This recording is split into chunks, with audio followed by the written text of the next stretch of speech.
ಧರ್ಮಸ್ಥಳದ ಗ್ರಾಮೀಣಾಭಿವೃದ್ಧಿ ಯೋಜನೆ ಬಗ್ಗೆ ಕೇಳಿದ್ರೆ ನಿಮಗೂ ಅಚ್ಚರಿಯಾಗತ್ತೆ. ಹಳ್ಳಿಗಳು ಅಭಿವೃದ್ಧಿಯಾಗದೆ ದೇಶದ ಪ್ರಗತಿ ಅಸಾಧ್ಯ ಅಂತ ಮಹಾತ್ಮ ಗಾಂಧೀಜಿ ಹೇಳ್ತಿದ್ರು. ಶ್ರೀ ಕ್ಷೇತ್ರ ಧರ್ಮಸ್ಥಳದಲ್ಲಿ ಗ್ರಾಮೀಣ ಜನರ ಅಭಿವೃದ್ಧಿಗಾಗಿ ಪ್ರಾರಂಭಿಸಿದ ಅತಿ ದೊಡ್ಡ ಯೋಜನೆ ಗ್ರಾಮೀಣಾಭಿವೃದ್ಧಿ ಯೋಜನೆ. ಈ ಯೋಜನೆಯಿಂದ ಲಕ್ಷಾಂತರ ಕುಟುಂಬಗಳು ನೆಮ್ಮದಿಯಿಂದ ಜೀವನ ನಡೆಸುತ್ತಿದ್ದಾರೆ. ಧರ್ಮಸ್ಥಳದ ಸುತ್ತಮುತ್ತ ಗ್ರಾಮಗಳಲ್ಲಿ ಪ್ರಾರಂಭವಾದ ಈ ಯೋಜನೆ ಇವತ್ತು ರಾಜ್ಯದಾದ್ಯಂತ ದೇಶದಾದ್ಯಂತ ಖ್ಯಾತಿ ಗಳಿಸಿದೆ. ಧರ್ಮಸ್ಥಳದ ಧರ್ಮಾಧಿಕಾರಿ ಡಾಕ್ಟರ್ ವೀರೇಂದ್ರ ಹೆಗ್ಡೆ ಅವರ ಅದೆಷ್ಟೋ ಮಹತ್ತರವಾದ ಯೋಜನೆಗಳಲ್ಲಿ ಅತಿ ದೊಡ್ಡ ಯೋಜನೆ ಅಂದ್ರೆ ಗ್ರಾಮೀಣಾಭಿವೃದ್ಧಿ ಯೋಜನೆ. 1982ರಲ್ಲಿ ಪ್ರಾರಂಭವಾದ ಈ ಯೋಜನೆ ಅಡಿಯಲ್ಲಿ ಇವತ್ತು ಕೋಟ್ಯಾಂತರ ಜನರು ನೆಮ್ಮದಿಯ ಬದುಕನ್ನ ಕಟ್ಕೊಂಡಿದ್ದಾರೆ. ಹಳ್ಳಿಗಳಿಗೆ ಹೋಗಿ ಅವ್ರ ಮನೆ ಬಾಗಿಲ ಹತ್ರ ಹೋಗಿ ಸಹಾಯ ಮಾಡುವ ಯೋಜನೆ ಇದು. ಗ್ರಾಮೀಣ ಜನರ ಮೂಲಭೂತ ಅವಶ್ಯಕತೆಗಳನ್ನ ಪೂರೈಸುವ ಮೂಲಕ ಅವರ ಬದುಕಿಗೆ ದಾರಿ ದೀಪವಾಗಿದೆ ಈ ಯೋಜನೆ. ಈ ಕಲ್ಪನೆ ಹುಟ್ಟಿದ್ದಾದ್ರೂ ಹೇಗೆ? ಡಾಕ್ಟರ್ ವೀರೇಂದ್ರ ಹೆಗ್ಡೆ ಅವರು ಧರ್ಮಸ್ಥಳಕ್ಕೆ ಬರುವ ಜನರನ್ನ ಭೇಟಿಯಾಗ್ತಿದ್ರು. ಅದರಲ್ಲಿ ಹೆಚ್ಚಾಗಿ ಗ್ರಾಮೀಣ ಭಾಗದ ಜನರೇ ಇರ್ತಿದ್ರು.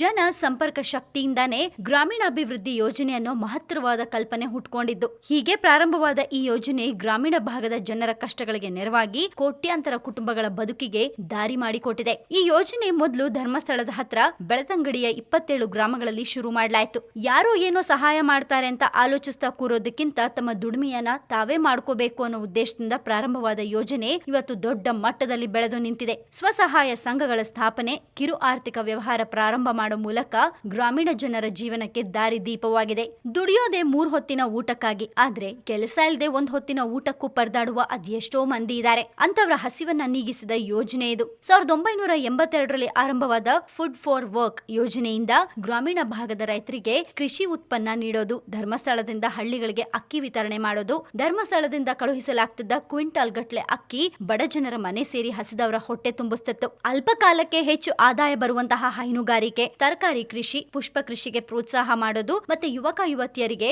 ಸ್ವ ಉದ್ಯೋಗದ ತರಬೇತಿ, ರಸ್ತೆ ನಿರ್ಮಾಣ, ಶಿಶು ವಿಹಾರ ಕಟ್ಟಡ ನಿರ್ಮಾಣ, 80,000 ಸೌರ ವಿದ್ಯುತ್ ಘಟಕ ಸ್ಥಾಪನೆ, 25,000 ಗೋಬರ್ ಗ್ಯಾಸ್ ಬಳಕೆ, 5.5 ಲಕ್ಷ ಶೌಚಾಲಯ ನಿರ್ಮಾಣ ಜೊತೆಗೆ 200ಕ್ಕೂ ಹೆಚ್ಚು ಕೆರೆಗಳ ಪುನರ್ ನಿರ್ಮಾಣ ಧರ್ಮಸ್ಥಳದ ಗ್ರಾಮೀಣಾಭಿವೃದ್ಧಿಯ ಮಹತ್ತರ ಯೋಜನೆಗಳು. ಜ್ಞಾನ ವಿಕಾಸ ಕಾರ್ಯಕ್ರಮದ ಮೂಲಕ ಮಹಿಳೆಯರ ಸಬಲೀಕರಣಕ್ಕಾಗಿ ಹಾಕಿಕೊಂಡ ಯೋಜನೆ. ಅದರಲ್ಲೂ ಗ್ರಾಮೀಣ ಭಾಗದ ಮಹಿಳೆಯರ ಆರ್ಥಿಕ ಶಕ್ತಿ ಅಭಿವೃದ್ಧಿ ಮಾಡುವ ಉದ್ದೇಶದಿಂದ ಮಾಡಿದ ಈ ಯೋಜನೆ ಮಹಿಳೆಯರೇ ಉಳಿತಾಯ ಮಾಡಿ ಅವರಿಗೆ ಸಾಲ ಸಿಗುವಂತಾಗಬೇಕು. ಆ ಹಣದಿಂದ ಅವರ ಕುಟುಂಬ ನಡಿಬೇಕು ಅನ್ನೋದು ಇದರ ಉದ್ದೇಶ.